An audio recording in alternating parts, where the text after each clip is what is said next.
Elderly woman found unconscious alone. What this bear did to save her will touch your heart. The morning light spilled through the pine trees like honey, warming the earth in slow, golden waves. Birds sang softly in the canopy above, their voices weaving through the whispering branches that lined the secluded clearing.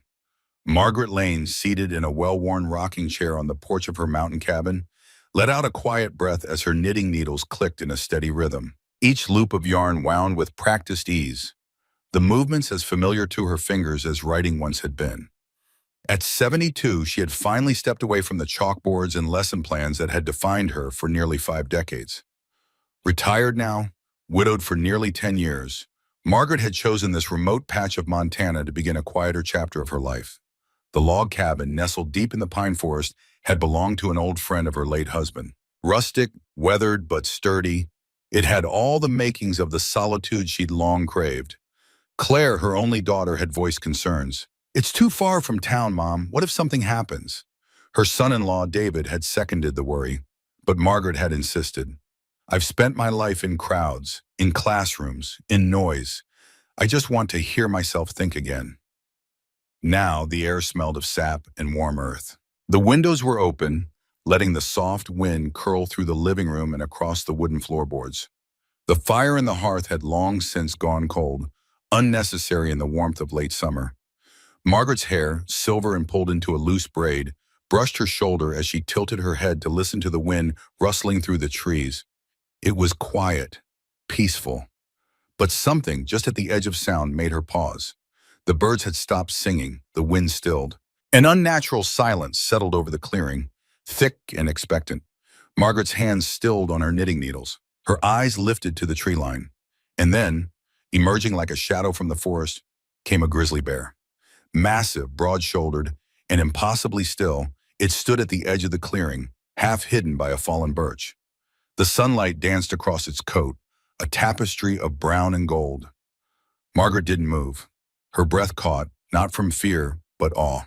The bear's gaze was fixed on her, steady, unreadable. She had seen bears before from a distance. She knew what to do: make noise, retreat, avoid eye contact. But this bear didn't feel wild. There was no growl, no signs of aggression, only a strange calmness in the way it tilted its head, as if studying her. She whispered aloud, more to herself than the creature, "Well, aren't you something?" The bear stepped forward, one slow, deliberate step into the sunlit clearing. Margaret's heart thumped, slow and heavy, not in panic but in curiosity. Her mind, always prone to wonder, turned over strange thoughts. Was this some guardian? Some messenger? She tried to rise, but a sudden wave of dizziness stopped her cold. Her vision blurred at the edges. Her chest tightened. She sank back into the chair, the yarn slipping from her fingers. A sharp, unnatural pressure built in her temples, and her limbs felt heavy, as though she were being pulled inward, down into herself. The bear paused on the porch steps. Margaret could no longer focus clearly, her gaze drifting, the world dimming around the edges. The bear climbed onto the porch. Slowly, cautiously, its massive head swung toward the open doorway, nostrils flaring. Then it let out a low, guttural huff, not a warning, but something more, a signal. It paced near the door, grunted once and sat down, waiting, watching. Inside the cabin, a faint, persistent chirping went unnoticed beneath the haze of slow-sinking consciousness. It had been beeping for days, dismissed by Margaret as just another faulty device. But the carbon monoxide detector's quiet alarm was not crying wolf. Time passed, minutes, an hour, before the crunch of tires on gravel broke the silence. Claire's voice called out, anxious, "Mom, we're early." David forgot the ladder, so we turned around. Her words stopped mid-sentence as she rounded the corner of the porch and froze. "David," she breathed, "there's a bear." Her husband appeared beside her, skidding to a halt. The sight before them made their hearts leap into their throats. A full-grown grizzly sat calmly on the porch, blocking the front door. Through the open doorway, they could just make out Margaret, slumped in her chair, unmoving. "Back away," David whispered. "Don't startle it." But the bear didn't turn toward them. It looked over its shoulder, back into the house, and then at Claire. It stood, gave a final low grunt, and walked off the porch back toward the woods, slowly, without panic, as though its task was done. Claire dashed past David and rushed inside. "Mom!" She dropped to her knees, taking Margaret's cold hand. "She's breathing," she said, voice shaking. "Barely." David called 911 as Claire lowered Margaret to the floor, trying to bring her back. The dispatcher's voice on the line was calm but urgent. "Carbon monoxide poisoning is suspected," he said. "Ventilate the area. Paramedics are en route." David flung open the windows as Claire stayed beside her mother, tears threatening. "Hang in there, Mom, please." Outside, the wind picked up again. The trees rustled. The bear had vanished. Emergency services arrived within 15 minutes. The readings confirmed it, lethal levels of carbon monoxide. The heating unit in the basement, old and improperly vented, had been silently poisoning the cabin for days. "Another hour," the EMT said grimly. "She wouldn't have made it." Margaret was rushed to the hospital. Claire and David followed, hands trembling, hearts still catching up to the impossible events of the afternoon. The bear's presence, his strange behavior, was all they could talk about. "He didn't hurt her," Claire murmured in the waiting room. "He stayed. He waited." David nodded slowly. "He led us to her, or held us there long enough to notice." Days later, when Margaret had stabilized and could speak, her first question was not about her health. "Did he leave?" "The bear?" Claire asked. Margaret nodded. "He was trying to tell me something. I think he saved me." The news traveled fast. A ranger came to the hospital, asking questions. A researcher followed. A name surfaced. Coda. A grizzly bear, part of a local wildlife research program, focused on animal intuition and emotional responsiveness. Coda had been raised under monitored conditions since he was a cub. The staff had documented strange behavior, an ability to detect distress, to respond to emotional cues. He had escaped the research center just 2 days before. "We were afraid we'd find him injured or acting out," the researcher explained. Instead, he found her. They had tranquilized him and brought him back to the facility. His vitals were stable, his behavior subdued. Margaret asked only one thing. "Can I see him?" "Not now," they said. "Not yet." But the story spread. A bear who sensed a dying woman and sat vigil until help arrived.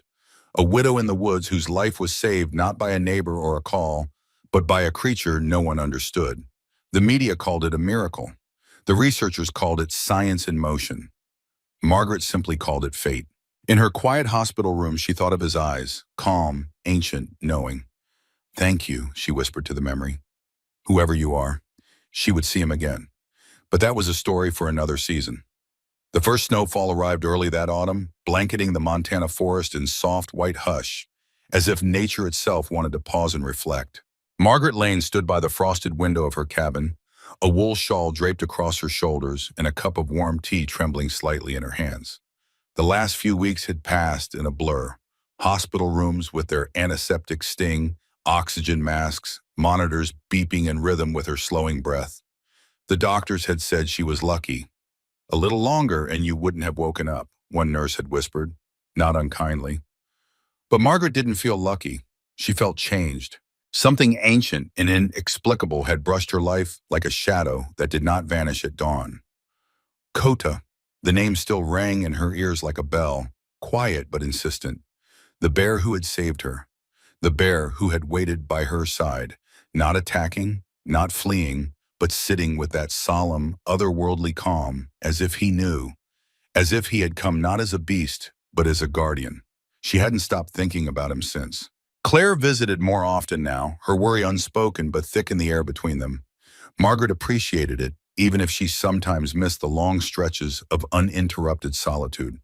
She was back in her cabin now, the faulty heating unit replaced with a newer, safer model, the carbon monoxide detector upgraded to one that shouted instead of chirped. Claire insisted. "We almost lost you," she had said, tears rising. "I can't." Margaret had simply taken her hand, squeezed it gently, and said, "I'm still here." But that wasn't entirely true. Something inside her had shifted. That first morning, Margaret had stepped outside onto her porch just after dawn. The snow was fresh, unspoiled, the forest a cathedral of silence. She had stood there, her breath steaming in the cold, and looked out toward the tree line, wondering if she would see him again. She didn't. Not that day, or the day after. But something within her, some new pulse in her blood, whispered, he's still out there. 2 weeks passed before the researchers called. We've been reviewing footage from Coda's collar cam, the woman on the phone said, her voice tense with excitement. It's incredible. Margaret sat at her small kitchen table, her knitting forgotten in a loose pile of yarn beside her. Footage, she echoed. He was wearing a camera? Yes, the woman, Dr. Lena Hollis, explained. It's standard for the bears in our program, especially the ones in the empathy studies. Coda's collar had a body cam unit. We thought it had malfunctioned during his escape. Turns out it was working the entire time. Margaret listened as Lena described what the footage had shown. Coda entering the clearing, pausing at the edge as if sensing something. The way he sniffed the air, tilted his head, how he approached the cabin with no signs of agitation. And then, when he reached the porch, the bear sat. For almost an hour, still as stone, glancing back toward the road now and then, occasionally standing and pacing near the door. It's like he was waiting, Lena said. He didn't leave until your daughter showed up. We've never seen anything like it. Margaret didn't know what to say. She felt like her breath had caught somewhere between her ribs and heart. She finally asked, "Can I see him?" There was a pause. Normally we don't allow visitors, Lena said, especially not to the main enclosure, but in this case, I think we can make an exception. And so, 2 days later, bundled in her warmest coat, Margaret rode with Claire down winding forest roads until the trees parted to reveal the research facility, a low cluster of buildings ringed by fences, the cold air humming with silence. Inside, Lena met them, her coat streaked with snow and her dark eyes kind. He's adjusting well, she said as they walked down the corridor. He was a bit subdued when we brought him back. He's eating now, resting. But something changed in him too. Coda always scored high in our emotional perception trials. We tested things like stress cues, vocal tone. He could differentiate human emotions in video clips, react to people's body language. But this wasn't a test, Margaret murmured. No, Lena agreed, it wasn't. They led her to a tall observation window that looked into a large, naturalistic enclosure. Snow-dusted earth, a few fallen logs, the outline of a den near the far side. And there he was, Coda, larger than she remembered, or perhaps just more real. His fur caught the low light, and his eyes, dark and fathomless, turned toward the glass as if he felt her there. Margaret stepped closer. She didn't speak. She didn't move. And yet, after a moment, Coda rose slowly from where he had been lying and walked toward the window. Claire gasped softly behind her, but Margaret only smiled. The bear stopped just a few feet from the glass. He looked at her, and something unspoken passed between them. Recognition, perhaps, or memory. Not fear, not confusion, just presence. Margaret placed her palm against the window. Coda stood there, his breath fogging a patch of glass. His head tilted slightly, just as it had that day in the clearing. "Thank you," Margaret whispered, not knowing if he could hear or understand. But she felt it, that same invisible thread drawn tight across impossible distance. Somehow he knew. They let her return several times over the next few months. The visits were quiet, unpublicized. Lena would escort her to the enclosure, and Margaret would sit on the bench outside the glass, while Coda watched her with that calm, unreadable gaze. Sometimes he would sit with her for minutes, sometimes for an hour. He never seemed restless, only present. Margaret told him things, softly, stories of her childhood, of her teaching years, of Henry, her late husband. She spoke as if to an old friend, never expecting a reply, yet somehow receiving one anyway in the way Coda remained near. News of the encounter eventually leaked to the press. Reporters called it miraculous. Others called it evidence of a new frontier in animal empathy.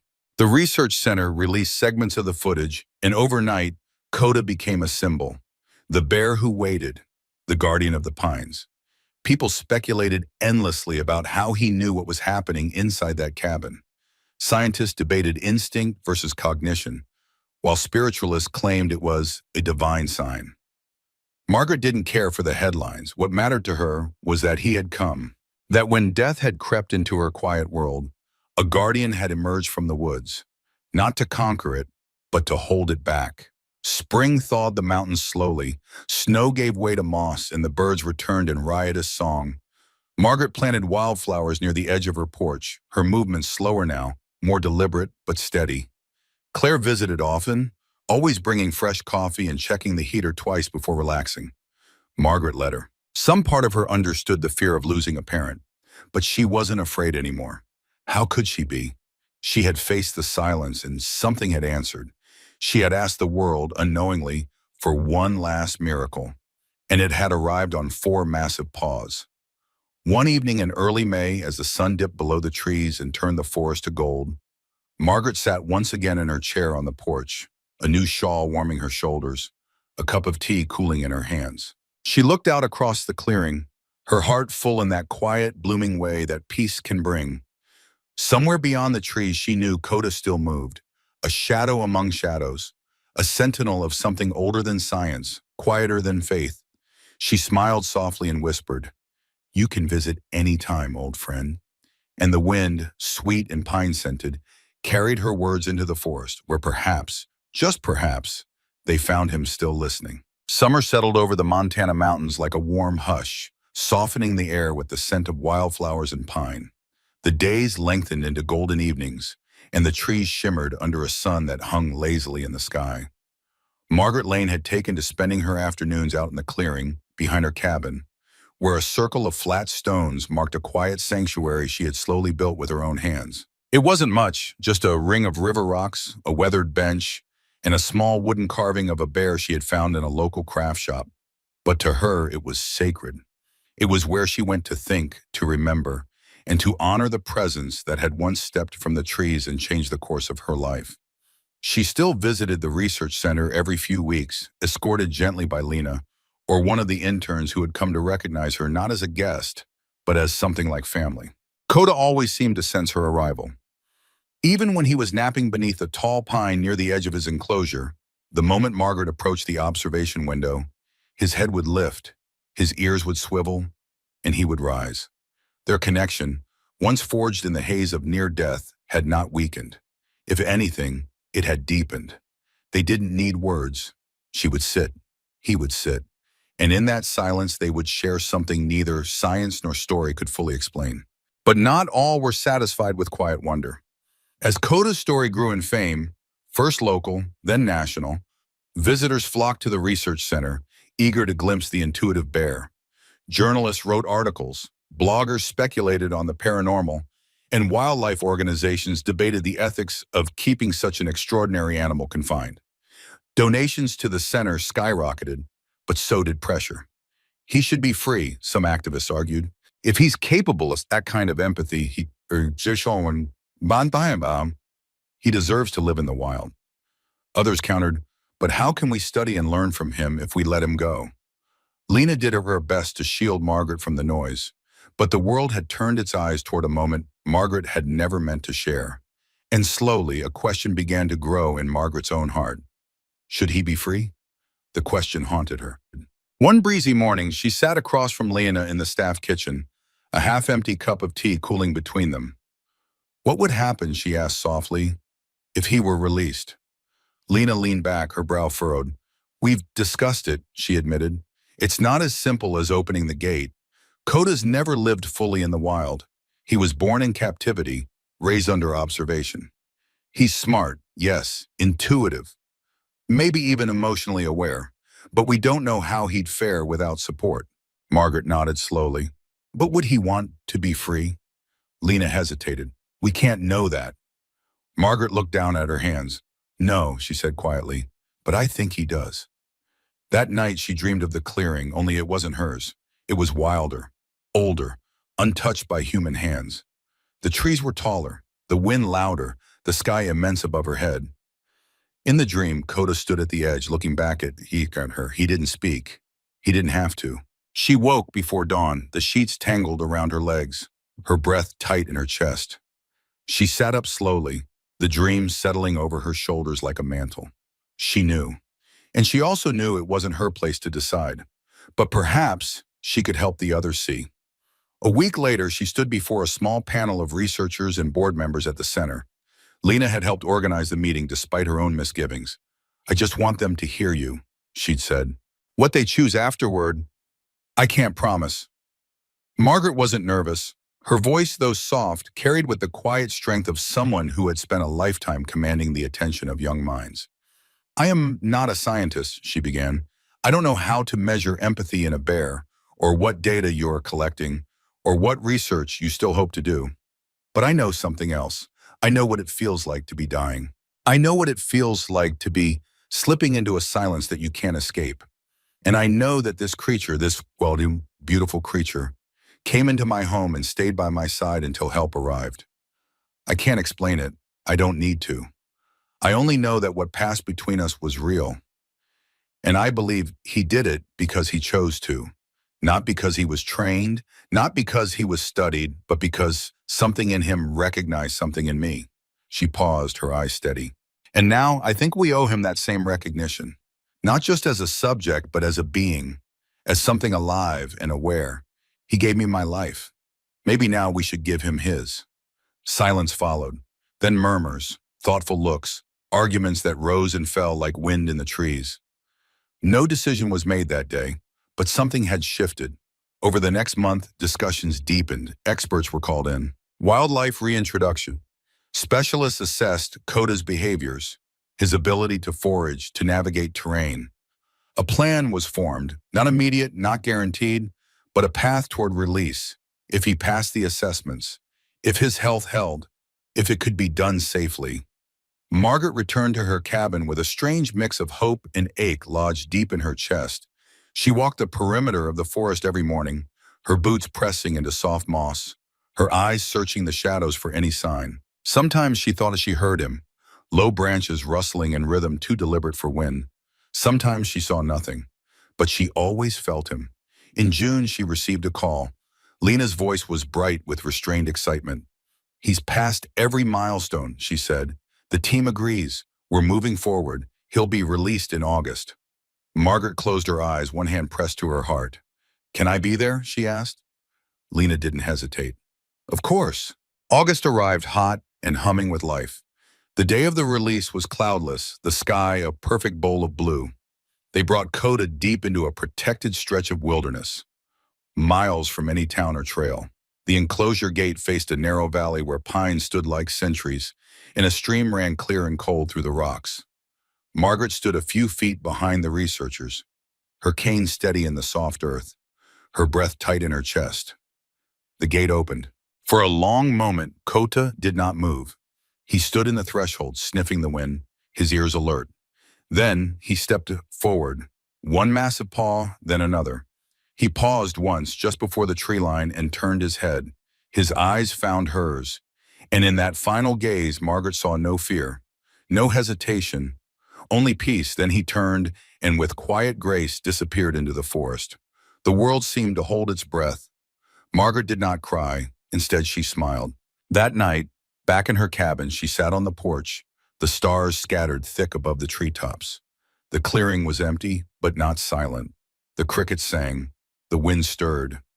Somewhere in the distance, an owl called. She felt the weight of his absence, but not as a loss. He was where he belonged, wild, free, alive. And somewhere she hoped he remembered her, as she would always remember him. The years that followed unfolded like the slow turning of pages in a well-loved book, each season marking a quiet chapter in Margaret Lane's life. The cabin remained her sanctuary, tucked in the heart of the Montana forest, wrapped in silence and song. The wind through pine needles as constant as breath. She had grown older, of course, her steps slower, her hands more weathered, her white braid thinner than before, but her spirit carried something light, like a secret she no longer needed to explain. Her days found new rhythm, not with the urgency of the past, but with grace. Mornings began with coffee steaming in her chipped blue mug, sipped on the porch as the first light sifted through the trees. Birds flitted through branches overhead, squirrels darted along the railing, and sometimes when the mist hung low in the valley, she swore she could feel him near. Kota. His name had never left her lips, not even once. Not when she walked the path behind the house, where a hollow log lay like an old bench beneath the firs. Not when she dusted the small wooden bear figurine on her mantel. Not when she dreamed. After his release, she had received updates now and then. The wildlife tracking collars had pinged his location for nearly a year. The data showed a range that sprawled wide across the highlands, evidence of a life reclaimed. He had not returned to the center, nor had he wandered into towns. He was wild, and yet never lost. Eventually, the collar battery died and the signal ceased. The researchers had shrugged, accepting that nature had taken over where science must stop. But Margaret never wondered. She knew he was still out there, not because she believed in fairy tales, but because she had once looked into his eyes and seen something more enduring than instinct. In the third year after his release, a young journalist from a wildlife magazine reached out, asking to interview her about Coda. Claire had been skeptical, warning Margaret about media attention, but the woman had been respectful, soft-spoken, and genuinely curious. "I want to explore the idea that animals experience empathy," she had said. "Real empathy. You were there. You lived it." Margaret had invited her to tea. They sat on the porch for hours, the reporter jotting notes as Margaret described not only the day Coda had entered her home, but the days after, the silence, the watching, the connection. "It was as if he knew," Margaret said, "and he didn't come to scare or harm. He came because he felt something, a pull, maybe a need. I was slipping away, and he knew. Isn't that enough?" The journalist asked gently, "Do you think he remembers you?" Margaret chuckled softly. "Remembering isn't just about thought, it's about presence. When the wind changes or the forest stills in a certain way, I feel him. That's memory too, in its own language." The article was published 3 months later and gained traction far beyond what anyone expected. It was called "The Bear Who Stayed," and it told not just Coda's story, but Margaret's, of survival, of trust, and of something far older than data points or behavioral studies. For a moment, the world paused to consider that maybe animals carried more within them than most believed. Schools wrote letters. Children sent drawings of bears. A woman from Maine mailed Margaret a hand-stitched quilt with a forest scene embroidered across the bottom. The response was tender and wide-reaching, but Margaret, ever quiet in her heart, folded the attention away like a letter she chose not to answer. Still, something had begun to grow. A few months later, Lena invited her to a small conference at the university. "We're presenting new findings on interspecies empathy," she said, "and I think people would be moved if you spoke." Margaret hesitated. Public speaking hadn't been part of her life in years, not since the classroom. But after some thought, she agreed. On the day of the presentation, she wore a forest green shawl and pinned her braid with the carved wooden bear Claire had given her last Christmas. The lecture hall was quiet when she stepped to the podium, her hands calm. She didn't speak like a scientist. She didn't speak like an activist. She spoke like a woman who had once been dying and who had been watched over not by another person, but by something vast and gentle and unknowable. "There are some things you cannot quantify," you also down the room by some connections that defy the terms we try to fit them into. That doesn't make them less true. In fact, it may make them more so. When she finished, the audience rose in a standing ovation, not because she had proved anything, but because she had made them feel something they had forgotten they were allowed to believe in. Years passed. Margaret's body slowed, but her mind remained sharp. She began writing letters, not to people, but to Coda. It became a ritual. Every Sunday morning, she would sit at her small desk, ink a fresh page, and write as if she were sending news to an old friend. She wrote about the weather, about a book she had reread, about the fawn that had taken to sleeping beneath her porch. She wrote about dreams, about memories, about growing old. She never mailed them, of course. Instead, she placed them in a wooden box lined with cedar and tied it shut with a bit of twine. "For the forest," she would say, patting the lid. Claire had found the box once and asked, "Do you really think he's still out there?" Margaret had smiled, her eyes shining. "He's part of this place now. He always will be." In her 80th year, Margaret's health began to wane. Nothing dramatic, just the slow withdrawal of time, the gentle folding inward of a life well lived. She still rose each morning, still brewed her tea, still sat on the porch, eyes fixed on the trees, but her steps grew shorter, her voice quieter. One particularly cold morning in October, she did not wake. Claire found her later that day, seated in her chair, a shawl over her knees, a faint smile on her lips. She was facing the forest, as if waiting for something or someone. She had passed peacefully, the doctor said. No struggle, just sleep. The town gathered for a small memorial in the clearing behind her cabin. Friends, neighbors, a few researchers from the center. Claire read from one of the letters Margaret had written to Coda, her voice trembling.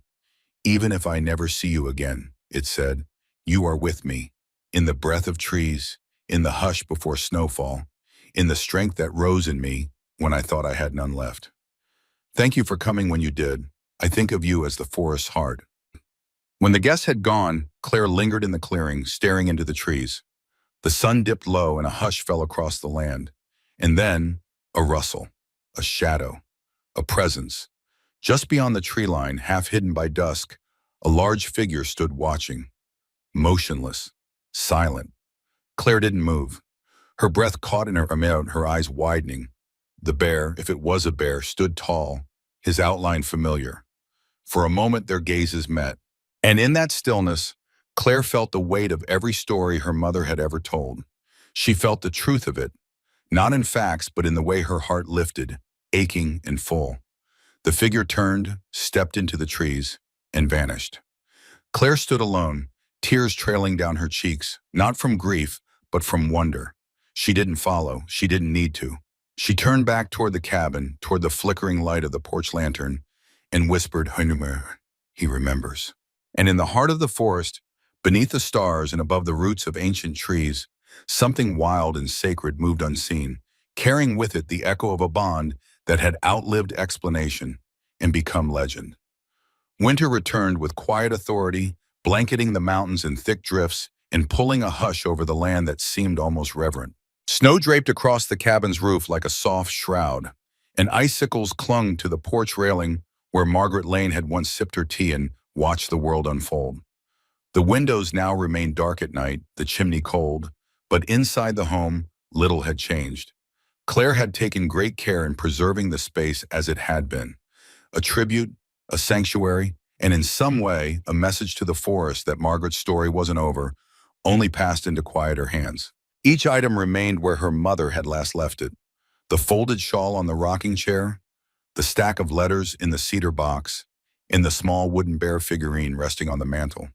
Claire visited often, sometimes with David, sometimes alone.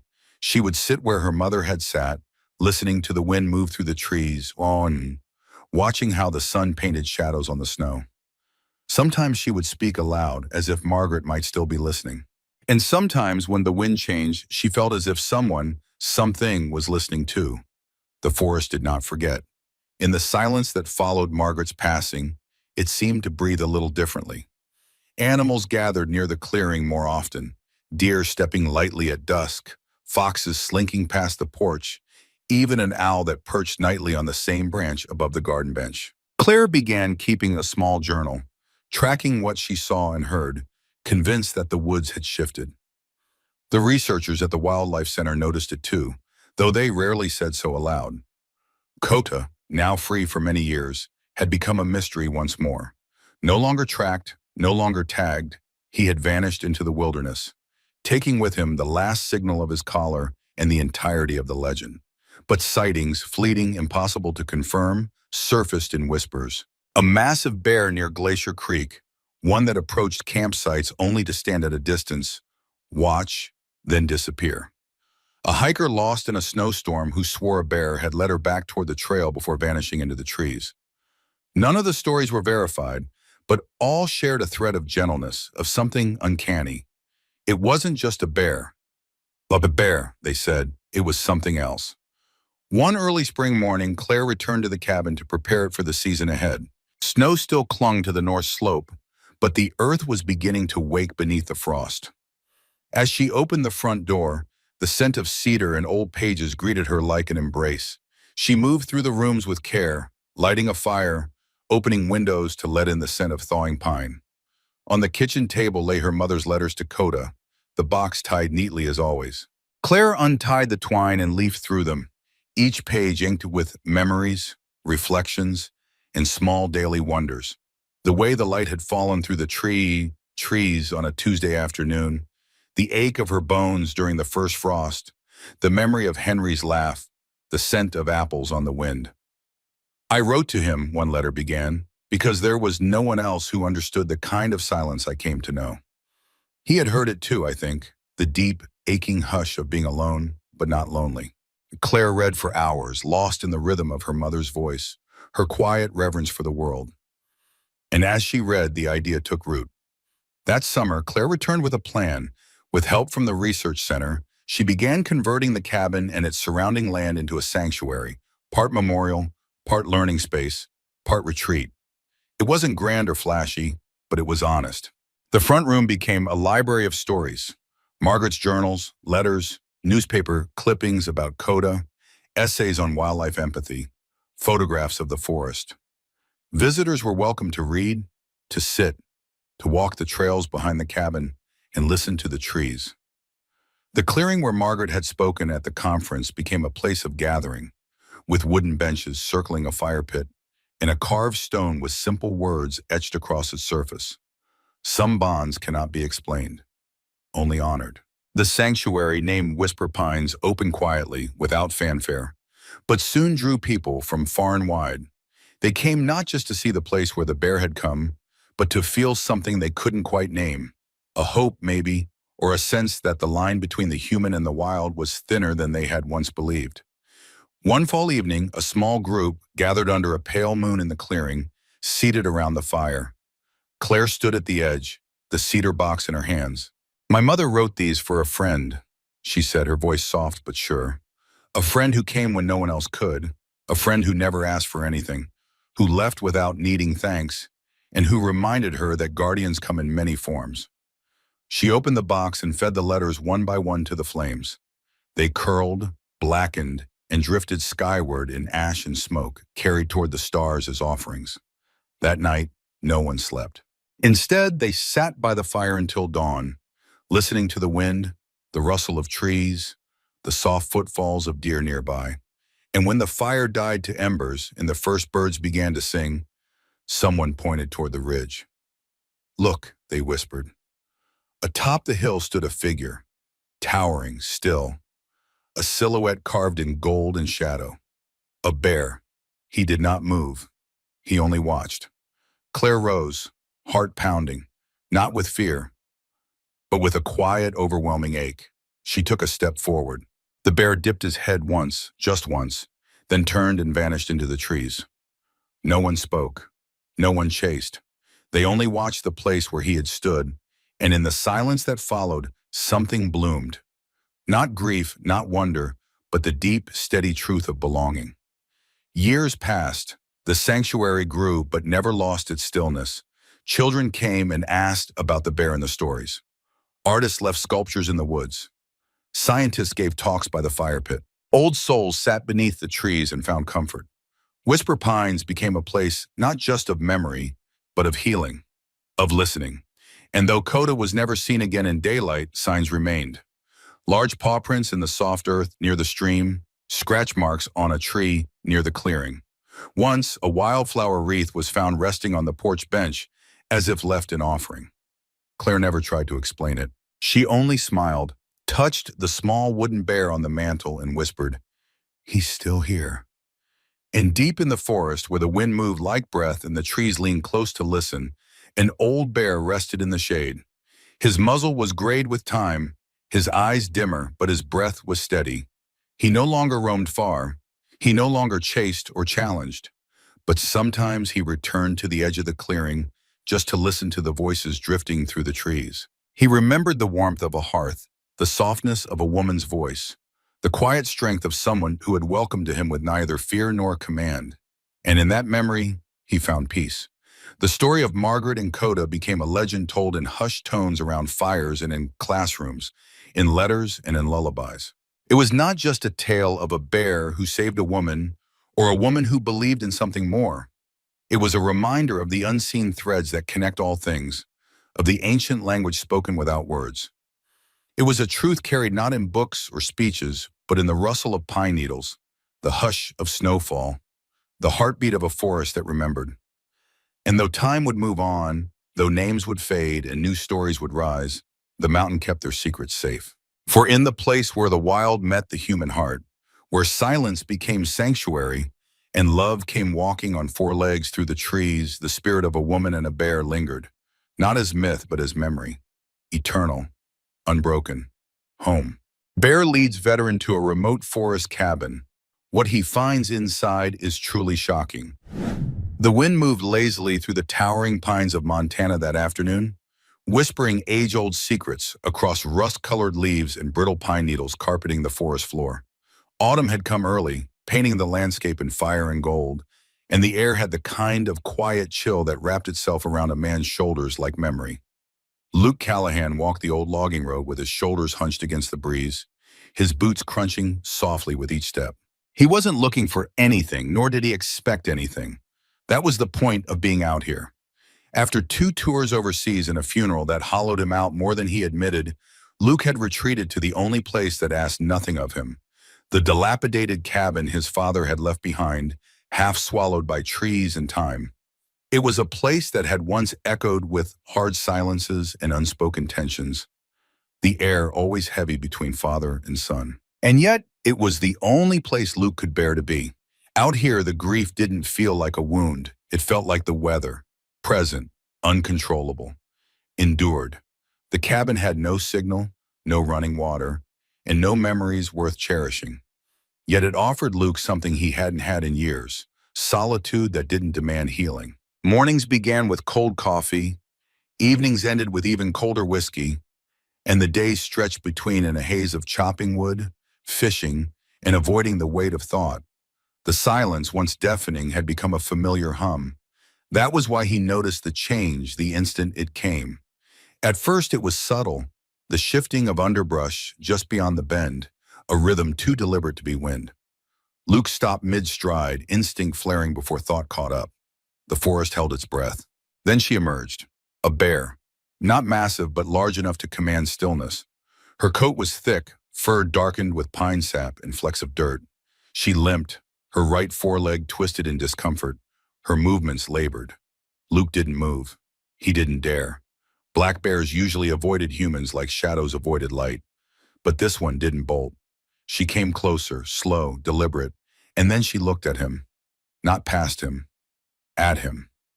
Her gaze locked onto his, and in that moment, Luke didn't see a beast. He saw something old, something aware. Her dark eyes held a depth that made him forget to breathe. Then she grunted, a low, urgent sound that cut through the hush like a whispered plea. Luke's fingers twitched toward the hunting knife at his belt, not in threat, but habit. Still, he didn't unsheath it. The bear didn't growl, didn't lower her head. Instead, she turned, limping toward the tree line, pausing after a few steps to glance back at him. It would have made more sense to walk away. But Luke didn't. Something about the way she moved, how she kept checking to see if he was following, tugged at something dormant inside him.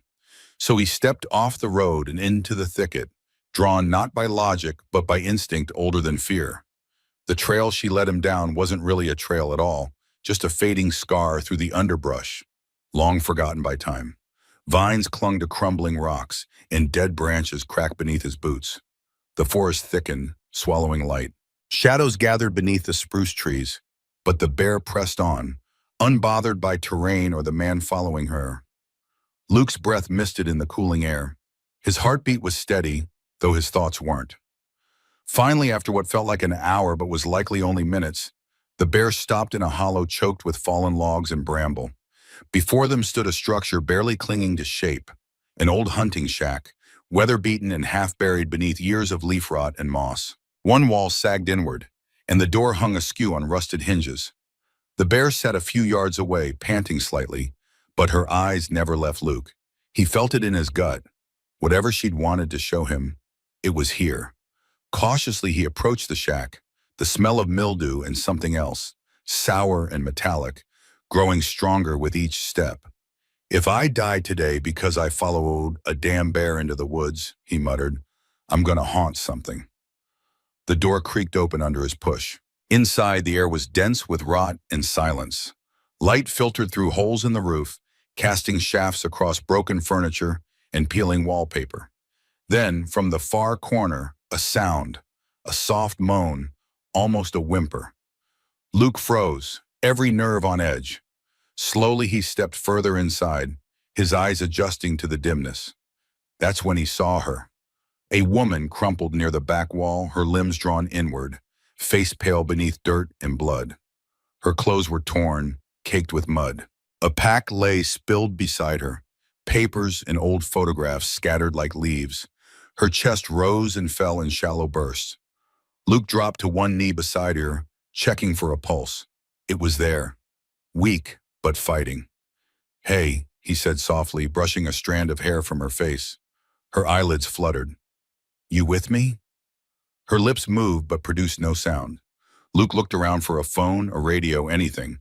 But there was nothing. No electricity, no service. He pulled off his jacket and wrapped it around her trembling frame. "You're gonna be okay," he promised. Though he wasn't sure how, he had to get her out. Now, he stood, scanned the shack, then ducked back outside. The bear was still there, waiting, watching. "What the hell are you, Mista?" he whispered, not unkindly. Luke carried the woman, light as driftwood, in his arms, up the slope toward higher ground. He knew there was a ridge nearby. He'd found weak signal there once during a storm. If he could just get there. Each step was a labor, his breath coming hard, the woman murmuring incoherent syllables in his ear. He didn't stop, not until his phone finally found a single bar. He called, barked coordinates, waited. When the rescue chopper arrived, the woman was barely conscious, her head cradled against his chest. He didn't see the bear anymore. Later in the hospital, she told him her name, Sage Whitmore. She'd followed the trail of letters her estranged father left behind, hunting for a truth buried with him and his secrets. That cabin, shack really, had been the last place anyone remembered him going. But she'd gotten lost, injured in a fall, and trapped. She had given up, she admitted, her strength gone, her hope fading, until she heard something outside. A growl, then light, then him. Luke nodded slowly. He hadn't told her what he saw in the bear's eyes, that glint of familiarity. Years ago, after a wildfire scorched the mountain range, he'd found a singed cub crying beneath a rockfall. He fed her scraps, cleaned her wounds, named her Ember. She stayed a few days before vanishing back into the wild. He thought she was a ghost from his past. Maybe she still was, but now he wasn't so sure. Not every wild thing forgets. Some remember. Some come back. Sage stirred in the hospital bed, the sterile scent of antiseptic clinging to the air around her. Machines beeped softly, a lullaby of survival. Her fingers moved slowly, brushing the stiff white sheets as if searching for something more familiar. Outside the window, pine trees swayed in a rhythm only the mountains understood. She turned her head, muscles stiff and reluctant, and caught sight of a chair in the corner. Empty now, but still holding the ghost of someone recently there. Luke had been visiting. She remembered his voice before anything else. Low, quiet, like he wasn't used to speaking but had done so for her sake. She remembered his arms around her, steady and warm, and the rhythmic pace of his breath as he carried her through that cursed forest. But more than anything, she remembered the bear, the sound of its breath outside the shack, the way it hadn't left, how its presence hadn't felt like fear, but like protection, like it was meant to be there. A nurse entered with a soft knock, breaking the thread of Sage's thoughts. "You're lucky," the woman said kindly. "They said another few hours and you might not have made it." Sage tried to smile but found the muscles in her face sluggish, like a mask she hadn't worn in a long time. "Where is he?" she asked, her voice rasping like dry leaves. The nurse didn't need clarification. "Luke? He's outside. Comes every day. Just doesn't stay long. Keeps saying he's not a people person." The corner of Sage's mouth lifted faintly. "He's wrong." The nurse chuckled, adjusted her IV, and left Sage alone again with her slow-healing thoughts. 3 days later, when Sage was stable enough to be discharged, Luke was waiting in the hospital lobby. He didn't sit, just stood near the exit, hands in the pockets of his worn jacket, eyes distant but alert, as if watching for danger even here among vending machines and magazines. Sage approached slowly, unsure of what to say. "You came back," she said softly. "Didn't think you would." Luke shrugged, eyes flicking to her then away. Didn't think I would either. Silence stretched between them, not awkward, just unpracticed. Finally, Sage said, I need to go back. To the shack. Luke's brow furrowed. You nearly died there. I know, she said, but there's something there. Something my father left. I didn't just wander into the woods. I followed his trail. And I think that place, as awful as it felt, is the key. Luke exhaled slowly like someone bracing for a storm. Then he nodded once. I'll take you. They returned 2 days later, the forest dimmer now beneath thickening clouds. Rain threatened but didn't fall, and the trees rustled like restless sentinels. Luke moved ahead with his usual precision, quiet but confident, while Sage followed more slowly, her strength still returning in uneven bursts. The hollow looked unchanged. The shack slouched into the earth like an old man too tired to stand. Inside it smelled of damp wood and rust, but also memory. Sage stepped carefully, eyes scanning the corners with renewed clarity. The satchel she'd brought was still there, the letters inside crinkled and yellowed. She pulled them out one by one, spreading them across the floor. Luke watched from the doorway, arms crossed, not interrupting. Her father's handwriting was tight and slanted, the ink faded but legible. Most of the letters were to her mother, apologies, declarations, fragments of a man trying to explain himself. But one was different. It was addressed to Sage. She hadn't seen it before. With trembling fingers, she unfolded it. If you find this, it means I've been gone a long time. I never meant to disappear, but some things can't be carried into the light. I came here chasing something, redemption maybe, or just the silence. There's a lockbox beneath the hearth. I couldn't bear to burn what's inside, but I couldn't keep it near me either. It's yours now. Sage's breath caught. She looked toward the stone hearth, now crumbling and moss-stained. Luke moved beside her, kneeling down without a word. He brushed away leaves and dirt, revealing the faint edge of a metal box wedged beneath the stones. It took effort, but he pried it free, setting it on the floor between them. The lock was old and rusted. Luke pulled out a hunting knife, wedged it into the seam, and forced it open with a grunt. Inside lay a handful of photographs, a small velvet pouch, and a single tarnished locket. Sage picked up the locket first. It was simple, engraved with a sunburst and the initials SW, her own. Inside, a faded picture of her as a child, maybe 6 years old, beaming beside a younger, healthier version of her father. She hadn't remembered this photo being taken. She hadn't remembered him smiling like that. There was something else in the pouch, a silver pendant shaped like a bear, its eyes made of tiny amber stones. Sage held it up, the light catching the metal. He used to tell me stories, she murmured, about a bear that watched over the forest. A guardian, said she only showed herself when the world was broken. Luke shifted beside hers. You think that bear? Sage nodded slowly. I don't know how to explain it, but I think she knew him. Maybe he fed her once, or saved her. Something. She watched over me because of him. Luke didn't laugh, didn't scoff. He just looked away, out into the trees. Maybe. Or maybe she remembered someone else who saved her. Years ago, after a fire. Sage turned to him sharply. What do you mean? Luke told her then about Ember, about the cub he'd nursed after the fire that devoured half the western range 5 years ago. She'd been so small, her paws singed, eyes wide with confusion. He'd fed her fish scraps for days before she vanished. Thought I imagined it, he said. But when I saw her eyes, I knew. It was her. The silence that followed wasn't empty. It was full of memory, of recognition, of some quiet understanding that defied logic. Outside, the sky darkened. Wind curled through the trees. Sage placed the bare pendant in her pocket. I want to stay, she said. Fix this place up. Not just for me, for anyone who needs somewhere to breathe. I want to call it Whitmore Haven. Luke looked at the shack, at the crumbling walls and broken glass. Then he looked at her. You'll need help. She smiled. You offering? He hesitated, then with the smallest, almost imperceptible nod said, Yeah, I am. Later, as they packed up the box and prepared to leave, a low rustle came from the edge of the tree line. Sage turned.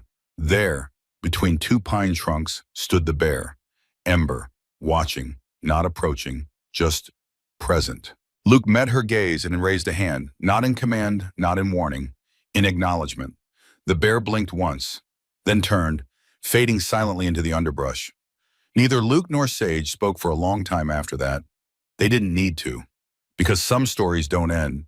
They circle back, walking on four silent paws, appearing when the heart needs reminding. The forest, it seemed, had not forgotten, and neither had she. The days that followed were filled with the soft rhythm of rebuilding. Not the loud, aggressive clamor of renovation you'd find in the city, but a quieter, steadier kind. Hammer strikes muffled by pine needle beds, sawdust mingling with the breath of autumn wind, voices low and deliberate. Luke and Sage returned to the hollow with a borrowed truck full of salvaged supplies and more silence than conversation between them. But it was a companionable silence now, one filled with shared purpose rather than mutual retreat. The shack that had once housed rot and despair was slowly transforming, not into a polished home or tidy cabin, but into something that breathed again, alive in its rawness, honest in its flaws.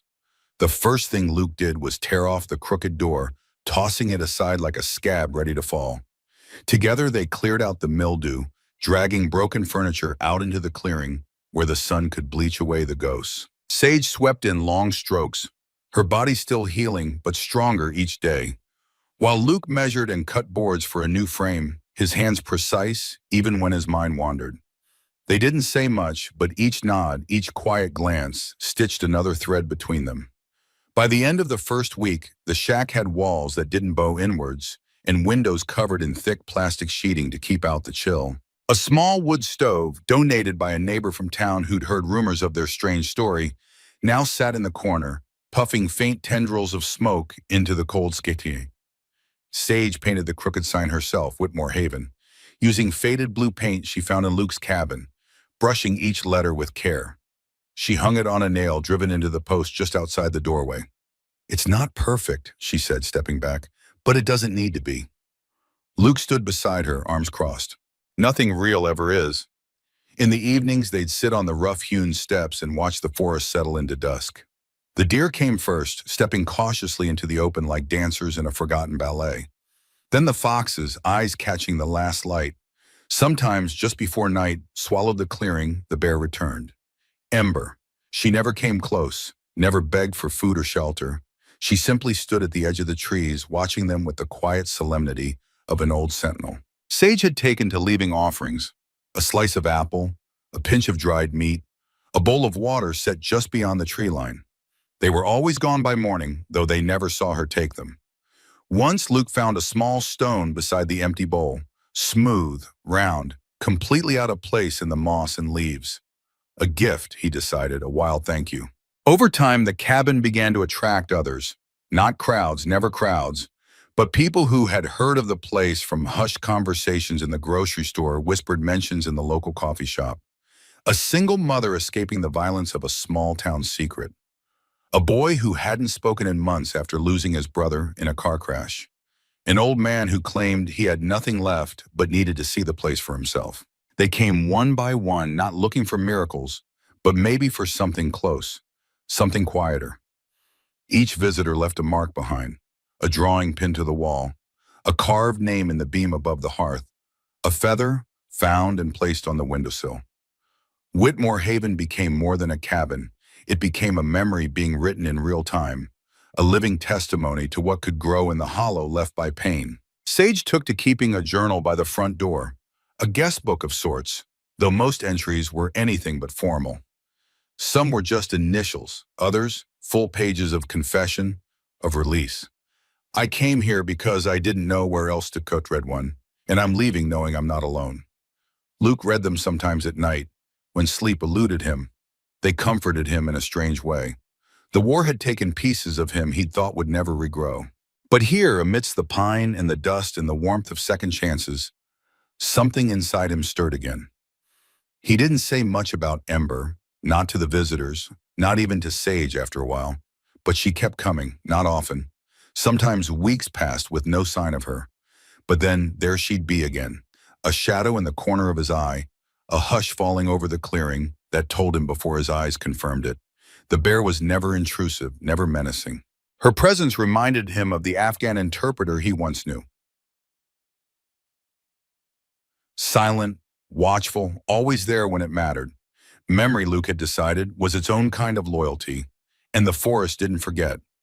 One night, just before the first snow, Sage sat by the fire inside the cabin, the locket her father left her resting in her palm. The photograph inside was worn nearly smooth now, but she traced it like a map. Luke entered quietly, brushing ash from his fingers. "You miss him," he said, not as a question, but an understanding. "I miss what I hoped he'd be," she replied. "Sa'i, so mayigan," she replied, "but I'm starting to forgive what he was." Luke sat beside her, his gaze on the flames. That's more than most people ever do. She turned toward him, eyes catching the flicker of firelight. "And you, what are you forgiving?" He didn't answer right away. His jaw tightened slightly, then relaxed. "Myself," slowly. The storm came 2 nights later, snow thick and fast, wrapping the forest in silence once again. Whitmore Haven glowed from within, its windows fogged with heat and breath, laughter echoing faintly from a group that had arrived earlier that day. An out-of-work mechanic, his partner, and their quiet little girl. Sage had braided the child's hair beside the fire while Luke taught her how to whittle a stick into something more than wood. As the snow fell and the world softened beneath it, the past lost some of its edge. Pain didn't vanish, but it no longer ruled. That night, Ember came close, closer than ever before. She stood at the edge of the porch, snow dusting her coat, her breath visible in slow, steady clouds. Luke stepped outside, boots crunching softly. He didn't bring food. He didn't speak. He just stood there, not as master or savior, but as equal. Ember watched him for a long time. Then she bowed her head slightly, just once, and turned, fading once again into the trees. When Luke returned inside, Sage met him at the door. "She was saying goodbye?" He shook his head. "No, just reminding us that she's still out there." Sage smiled, brushing a strand of hair behind her ear. "Then I hope she never stops." Luke looked around at the room glowing with warmth, at the laughter rising like steam, at the walls built from scar and survival. "Me too," he said. Outside, the snow fell quietly over Whitmore Haven, blanketing the roof and the earth below, muffling the world in a hush that felt sacred. And in the distance, where trees stood like old bones against the sky, the forest remembered. It always did. Winter deepened around Whitmore Haven like a long, slow breath. The snow came heavier now, clinging to every branch and blanketing the forest in soft silence. And each morning the world outside the cabin revealed itself freshly painted, as though erasing what had come before. But inside, the warmth never faded. Luke and Sage had turned the once broken shack into something living, something whole. The stove burned low and steady, fed by wood they stacked side by side every evening, their hands moving in practiced rhythm. Visitors still came, quiet people, searching people, but fewer now, with the roads nearly impassable and the cold too deep for all but the truly determined. One man arrived on foot, boots soaked through, a letter in his coat pocket he couldn't bring himself to send. Another, a girl no older than 15, stood at the clearing's edge with a duffel bag and eyes that said too much. Each left a piece of themselves behind, not out of obligation, but because the forest asked for honesty. Luke found that the more people left, the more the place became whole. Like every scar it witnessed knitted into the bones of the place, strengthening it. And Sage had changed too. There was something lighter in her now, something that glimmered through the spaces between her words. She still read her father's letter at times, still turned the bare pendant over in her hand when the wind rose high through the trees, but there was peace in her now that hadn't existed when Luke first found her in that collapsing shack. She moved with more certainty, more rootedness, as if she'd finally found the answer to the question she hadn't realized she was always asking: where do I belong? They were sitting by the fire one evening when Sage glanced up from her journal and asked, "Do you ever wonder if the bear knew exactly what she was doing when she found you?" Luke looked into the flames a long moment before answering. "No," he said, voice quiet. "I don't wonder. I know she did." Sage didn't press further. She didn't need to. The silence that followed wasn't awkward. It was reverent. Outside, the wind howled through the trees in long, mournful tones, and somewhere beyond the ridge, an owl called. The forest was always alive at night, not with threat, but with memory. There was something sacred about it, something that pulsed just beneath the bark and stone. Luke often walked the perimeter of the property at dusk, boots sinking into snow, the old rifle slung across his back more for habit than necessity. He didn't feel watched exactly. It was more like being known, fully seen and accepted by something older than language. Every once in a while he caught sight of her, Ember, at the ridge or slipping through trees like smoke, never closer than the clearing, never farther than the heart could reach. One morning, long before light had broken, Luke woke to a sound, not loud, not jarring, but wrong, a rhythm too irregular for wind or animal. He dressed quickly and stepped outside, rifle in hand. The cold bit hard, sharp, and honest. At the tree line, fresh tracks, boots, not his, not Sage's, human, recent. He followed them, weaving through the trees, his breath loud in the hush. They curved around the cabin, paused by the woodpile, then disappeared into the woods. He returned as dawn split the sky. Sage was awake by then, her eyes sharp. He didn't speak. He didn't need to. That night, they bolted the door. The next day, they found the first mark, a jagged symbol carved into the side of the woodpile. It wasn't familiar, but it was deliberate, a warning or a claim. Luke stared at it a long time, then scrubbed it away with the edge of his axe. "Someone's testing us," he muttered, "but they don't know who they're testing." For a few days, everything was quiet. Then came the fire. Not at the cabin, but near the trailhead, small, controlled, but meant to be found. A circle of ash, footprints leading nowhere. It stirred something old in Luke, something from another life, another war. But he didn't retreat. He prepared. Reinforced the shutters, moved supplies closer, taught Sage how to load the rifle. She didn't flinch. In fact, she stood straighter than he'd ever seen her. "We're not running," she said. "This place means too much." And Luke, for the first time in years, felt something deeper than resolve. He felt home. It was 2 nights later when the knock came. Not on the door, but on the tree just outside. 3 sharp raps. Then silence. Luke moved like breath, pulling on his coat, stepping into boots.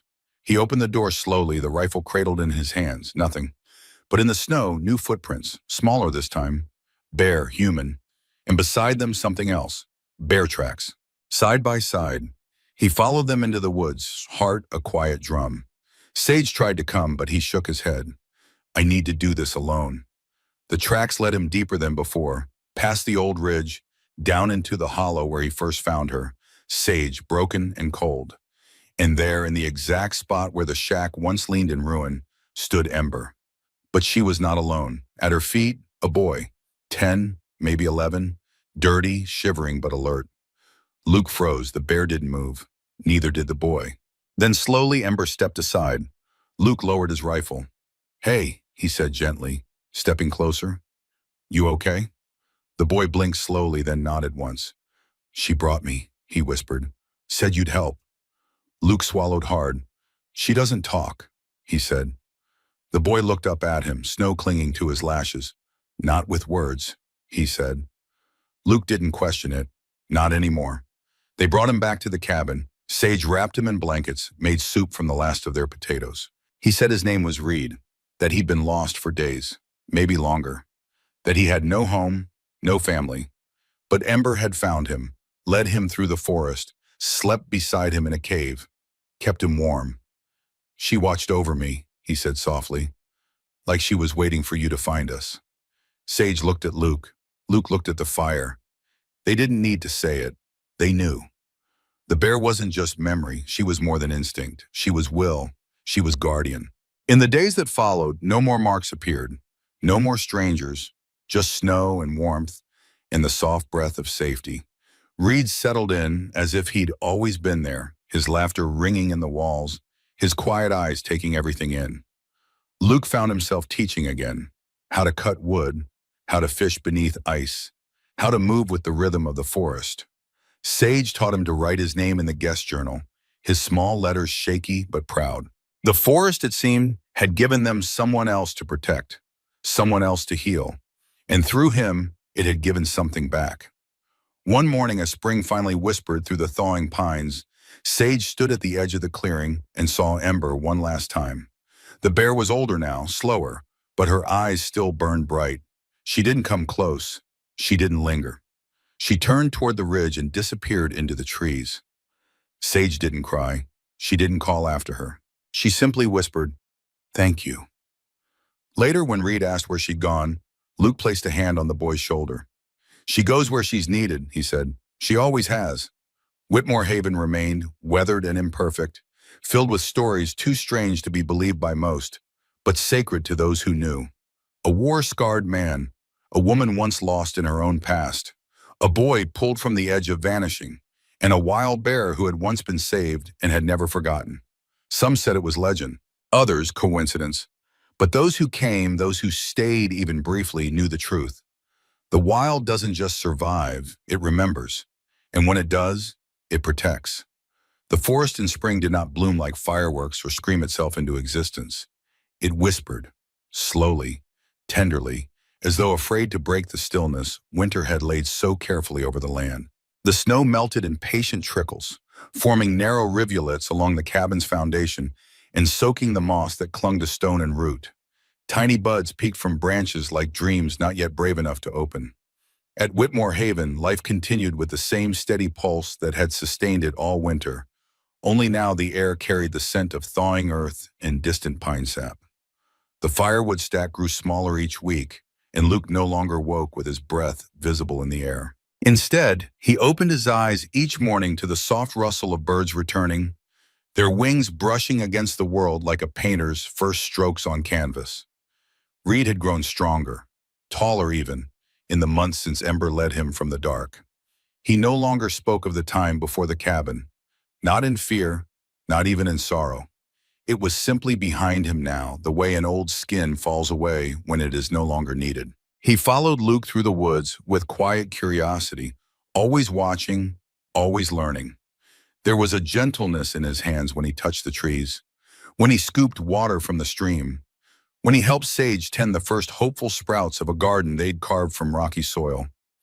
It was as if the forest had not just protected him, but shaped him. Inside, the cabin had changed too. Not in structure, it remained small, uneven in places, filled with mismatched chairs and furniture salvaged from nearby towns, but in spirit. The walls were lined now with photographs Sage had taken on a second-hand camera, fog curling through treetops, Reed skipping rocks, Luke standing at the ridge with his back to the lens, Ember's footprints frozen in snow like punctuation marks in a story only they knew how to read.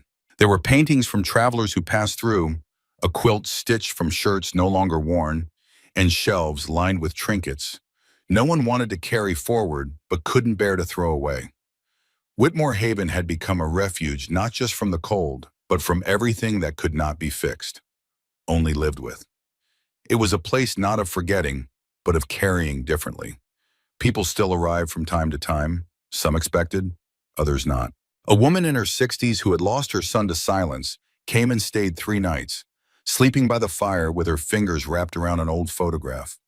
A young man with hands that shook brought a guitar with broken strings and left without it. An elderly couple came, said nothing, and spent an entire day sitting by the creek holding hands, before returning home lighter somehow. Each one added a note to the guest journal. Some wrote poetry, others drew pictures, many left no words at all. The journal never asked for them. It only offered space. One morning, as Reed was sorting stones by color, something he said helped him think. He turned to Luke and asked, "Do you think she'll come back?" Luke didn't need to ask who. He simply looked toward the ridge where the trees stood darker and closer than elsewhere. "Maybe," he said. "Maybe not." Reed furrowed his brow. "But she always came before." Luke nodded, crouching beside him. "Sometimes the things we love come back in different ways, not with pause or breath. Sometimes just how the light falls through the trees, or how it feels to be safe again." Reed considered this with the seriousness only children give to truth. Then he stood and walked toward the trees, leaving his stones behind. Luke watched him disappear between the pines, a flash of motion and purpose. He didn't follow. He didn't need to. Sage stepped out onto the porch, drying her hands on a towel. He asked about her again. Luke nodded. She's in him, whether he sees her again or not. Sage moved beside him, quiet for a long time. And you? She asked gently. What do you see when you look at that ridge? Luke let out a breath, not heavy but full. The fire, the cub, the time before war, then after, and now, something softer. Sage placed a hand on his arm, grounding him in the present. She changed all of us, she said. Maybe that was her purpose. Luke didn't speak. He just turned his hand and held hers. Summer arrived without ceremony. The trees burst into full canopy. The creek ran clear and fast, and the cabin buzzed with insects and new voices. More travelers came, some drawn by whispers of the bear, others by the stories of a war veteran, a lost boy, and a woman who had once chased ghosts into the woods and found family instead. No one came expecting miracles, and yet most left feeling they'd witnessed one. The bear became a myth retold in different voices. Some said she had eyes like firelight. Others said she was the spirit of the mountain. No one knew the truth, not really. Only those who had stood at the edge of the trees and felt her watching could understand. And even they didn't explain. It was never about the bear alone. It was about what she stirred, what she preserved, what she protected. One evening during the peak of summer, when the fireflies stitched golden threads through the air, Luke found Sage sitting alone on the ridge. She had the pendant in her hand again, the silver bear with amber eyes. Do you think this is part of her? She asked as he sat beside her. Luke shook his head. No, I think it's part of you, a reminder. Of what? She asked. That the forest remembers, he said, even when we forget ourselves. The next morning they found new prints in the clearing, small, almost imperceptible. Bear cubs, more than one. The tracks disappeared before the ridge, as if swallowed by time, but Reed whooped with one and spun in circles like the world had just spun back for him. She had babies, he cried. Luke and Sage exchanged a look, part awe, part wonder, part quiet ache. Then her story goes on, Sage whispered. So do ours, Luke replied. Years passed, the cabin aged, so did they. The fire still burned in the hearth each night, but now it crackled with laughter more than silence. Reed grew into his own shape, strong and steady like the pines he'd played under. He called Luke Dad without ceremony one afternoon, and Luke didn't flinch, just ruffled his hair and kept working the shovel into the earth. Sage planted a new tree every spring, a ritual, she said, for all that was lost and found. Whitmore Haven expanded slightly, a second cabin, a footbridge over the stream, but the heart of it never changed. Neither did the forest, and sometimes when the wind was right and the moon rode high over the black tips of the trees, a shadow would move at the edge of the light, a presence watching, remembering, protecting. When the first real snow fell again many years later, it covered the roof in a soft white cap, and the smoke rose gently into the sky. Inside, the journal now filled several volumes. The original, worn and frayed, rested under glass near the hearth. People still came, still left their pieces behind. And the story lived on not just in ink or paw prints or whispered legend, but in the breath of the trees, in the hush of the snow, in the silence between two people who once stood alone and now stood side by side. They said it wasn't just a story, it was a lesson, that the wild doesn't only survive, it remembers, and sometimes it returns,